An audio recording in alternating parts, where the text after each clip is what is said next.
খুলনায় প্রকাশ্যে জাতীয় নাগরিক পার্টি এনসিপির শ্রমিক সংগঠনের কেন্দ্রীয় নেতা মোহাম্মদ মোতালেব শিকদারকে গুলি করা হয়েছে। বেলা 11:15টার দিকে নগরের সোনাডাঙ্গা এলাকার একটি বাসায় এই ঘটনা ঘটে। আমরা এই বিষয়ে বিস্তারিত জানবো। আমাদের সহকর্মী আছেন, খুলনা প্রতিনিধি মোহাম্মদ অসীম আছেন, সেখানে একটু তার কাছ থেকে জানবো। অসীম, যিনি আহত হয়েছেন তিনি চিকিৎসাধীন রয়েছেন এবং তার অবস্থা বেশ আশঙ্কাজনক। ঘটনার তদন্ত চলছে।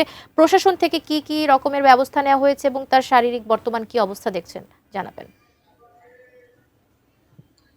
কবিতা, দেখুন, সর্বশেষ আইন শৃঙ্খলা বাহিনীর যে তথ্য, সেই তথ্য অনুযায়ী মোতালেব শিকদার যেখানে গুলিবিদ্ধ হয়েছে, অর্থাৎ নগরীর সোনাডাঙ্গা থানার পল্লীমঙ্গল এলাকার মাদ্রাসা রোডে, এই রোডের যেখানে তিনি গুলিবিদ্ধ হয়েছেন তার পাশে, অর্থাৎ তিনি তার আগে যেই বাসাটিতে ছিলেন, যেই রুমে ছিলেন, সেখান থেকে আইন শৃঙ্খলা বাহিনী বিপুল পরিমাণ মাদক এবং নারী ঘটিত বিষয়ের কিছু আলামত সংগ্রহ করেছেন। একই সাথে আইন শৃঙ্খলা বাহিনী বলেছেন যে আসলে তারা কিন্তু বিভিন্ন দিক নিয়ে এই ঘটনার তদন্ত করছে। তার মধ্যে নারী ঘটিত বিষয়, মাদকের বিষয় রয়েছেন, একই সাথে রাজনৈতিক কোনো কারণ আছে নাকি সে বিষয়ে কিন্তু তারা খতিয়ে দেখছেন। তবে এই যে আহত হয়েছেন, তিনি কিন্তু এই হাসপাতালে আসার পরে তিনি কিছু সময় কথা বলেছিলেন, সাংবাদিকরা ছিলেন, আইন শৃঙ্খলা বাহিনীর সদস্যরা ছিলেন।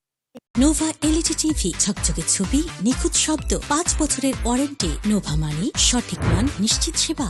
সামনেই 4-5 জন লোক নিয়ে তিনি বসেছিলেন, তবে কারা ছিলেন সে বিষয়ে কিন্তু তিনি বলেননি। তবে বসে থাকার এক পর্যায়ে